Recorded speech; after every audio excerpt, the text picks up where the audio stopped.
সকাল সকাল রান্নাঘরে এসে বাবানের জন্য টিফিন বানাতে ব্যস্ত হয়ে পড়লাম। বাবান স্কুলে টিফিন নিয়ে যাবে বলে। ওর একটা বড় আবদার, মা আজ তুমি কড়াইশুঁটির কচুরি আর কলকাতা স্টাইলে আলুর তরকারি বানিয়ে দেবে, আমার বন্ধুরা বলেছে। ওই যে আজ কিন্তু আমি উপমা আর অন্য কিছু টিফিনে নেব না।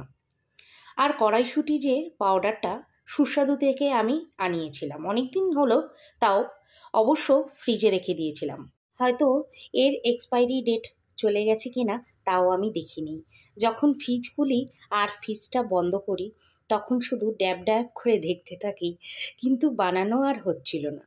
তাই আজ থেকে আর ফ্রিজ খুললে কড়াইশুঁটির প্যাকেটটা আর দেখা যাবে না। গুড মর্নিং বন্ধুরা, শুভ সকাল সবাইকে। তোমরা সবাই কেমন আছো? আশা করি তোমরা সবাই ভালো ও সুস্থ আছো। আমিও কিন্তু খুব ভালো আছি। এখন থেকেই আমার এই ব্লগটি শুরু করলাম।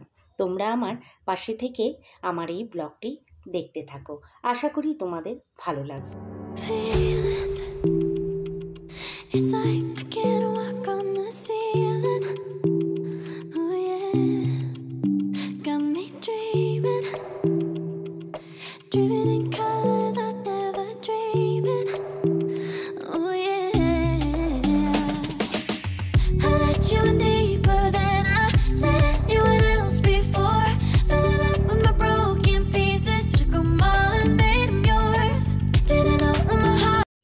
বাবানকে টিফিনটা দিয়ে বাবানকে স্কুলে পাঠিয়ে ব্রেকফাস্টটা করে নেব আমরা দুজনে। দাদাভাই কয়েকদিন ধরে কিন্তু অফিসে ছুটি নিয়েছে, তাই তার শরীরটাও ভালো ছিল না। তাই আমরা দুজনেই কিন্তু একসঙ্গেই এখন ব্রেকফাস্টটা করতে পারছি। এদিকে বানাজা চলে এসেছে, বানাজার কাজ বানাজা কিন্তু করে নিচ্ছে।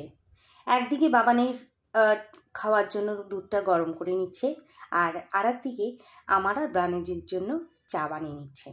আর তোমাদের দাদাভাই কিন্তু লাল চা খাবে। একদিন দুধ চা খেয়ে এত গ্যাস হয়ে গেছিল, প্রচণ্ডভাবে তার বুকে ব্যথা শুরু হচ্ছিল। তাই আমি এখন থেকে লাল চাই দিচ্ছি তাকে। আমি অনেক দিন পরই ব্রেকফাস্টটা বানিয়ে নিচ্ছি। বানাজে যখন আছে তাহলে আমি আর ব্রেকফাস্ট কি করব? সেই ধোসা, উপমা, তারপরে হচ্ছে পোহা, এসবই বানিয়ে নেয়। তবে এদের এই দুজনের কানাডার ব্রেকফাস্টটা অতটা ভালো লাগে না, তাই মাঝে মাঝে আমিও কিন্তু ব্রেকফাস্টের জন্য হাত লাগাই।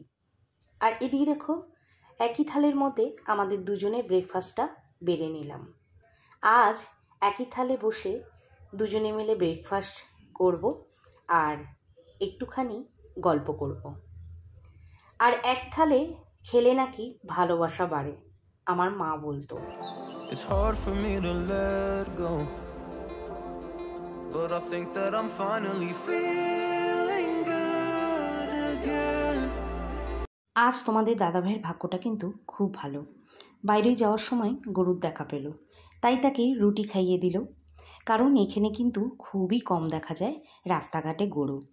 আমাদের ওখানের মতো না কিন্তু, যে হামেশাই দেখা যাবে গরুগুলোকে। আর এদিকে আরেকজনকে দেখো, আধা বল নিয়ে শুরু করেছে খেলা।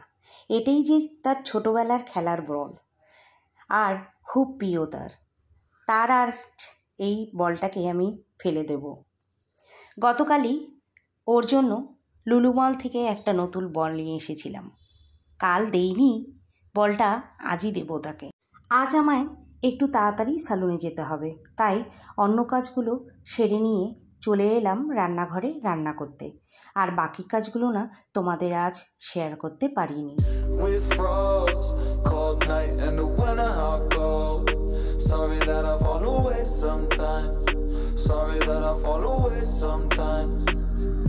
আজকে আমি মুগ ডাল বসিয়েছি, তিতা ডাল করবো আজকে। আর আমি স্নান করে আসছি, এখন চুলে কালার লাগিয়েছিলাম, তো একবারে স্নান করে একবারে রান্নাটা করতে আসলাম। আর রান্নাটা বসাতে দেরি হয়ে গেল। আজকে আমি লাঞ্চে বানাবো মুগ ডাল দিয়ে তিতা ডাল, আর হচ্ছে দই পটল বানাবো, আর হচ্ছে পুঁই শাকের যে পাতা আছে পুঁই শাকের পাতাগুলো বড়া করবো, চালের গুঁড়া দিয়ে বেসন দিয়ে বড়া করবো। আমাদের বাবান স্কুল থেকে এসে যদি শোনে আমি বড়া করেছি তাহলে খুব খুশি হবে, খেতে খুব ভালোবাসে বড়া। এখানে পটল আর করলাটা কিন্তু কেটে আমি ধুয়ে নিলাম। ডালটা ফুটে এসেছে, নামিয়ে নিচ্ছি। এবার করলাটা ভেজে এর মধ্যে রাঁধুনি ফোড়ন দিয়ে ডালটা আমি ছেড়ে দেব। আজকের ডালটা কিন্তু ঘন করেই করব আমি, বেশি ঘন না। আবার এইভাবে করলা দিয়ে তিতা ডাল করলে কিন্তু খেতে খুবই ভালো লাগে। আর আজকের রান্নাটা কিন্তু আমি পুরোপুরি নিরামিষ করেই নিলাম। আজকে এই নিরামিষ করা আর নিরামিষ খাওয়া একদম জমে যাবে। অবশ্য হঠাৎ হঠাৎ নিরামিষ খেতে কিন্তু খুবই ভালো লাগে। যেই ছেলে আমার মতো করলা খেতে নাক সিটকায়, সে এই ডালটাও খুব ভালোবাসে। আর করলাগুলো পাতে কিন্তু নেয় না, কিন্তু ডালটা ভালোবাসে, ডালটা খায়। আমি কি করি, এই করলার ডাল যখন করি তখন তাকে আমি ভাতটা মেখে দেই আর করলাগুলো চটকে চটকে দিই। না হলে কি করে, সে করলাগুলো সাইডে রেখে ফেলে দিয়ে ভাতটা খেয়ে নেয়। I let you deeper than I let anyone else before. Filling up with my broken pieces, took 'em all and made 'em yours. Didn't know what my heartbeat needed. Skipping out, no I can't keep score when I lose my breath. Boy, you got me breathing. Oh, every পুঁই little শাকের পাতার বড়াটা কিন্তু আমি সব ready করে আমি হালকা করে ভেজে রেখে দেব। আর তোমাদের দাদাভাইকে বলেছি গরম গরম তেলের মধ্যে আর একটুখানি ভেজে নিতে। ডালটা হয়ে যাওয়ার পরে প্যানটা বসিয়ে এবার দই পটলটা রেডি করে নিচ্ছি। এবার আমি প্যানের মধ্যে একটুখানি পেঁয়াজ বাটা দিয়ে দিলাম, একদম একটুখানি অন্য রকমের করব আমি। আর একটা আগের থেকে পেস্ট বানিয়ে নিয়েছিলাম, একটু পোস্ত, একটু কাজু বাদাম, একটু কাঁচা লঙ্কা একসঙ্গে বেটে আমি সব কিছু দিয়ে দইটা দিয়ে ভালো করে কষিয়ে পটলগুলো আগের থেকে ভেজে রেখেছিলাম, এবার পটলটা দিয়ে নামিয়ে নিলাম।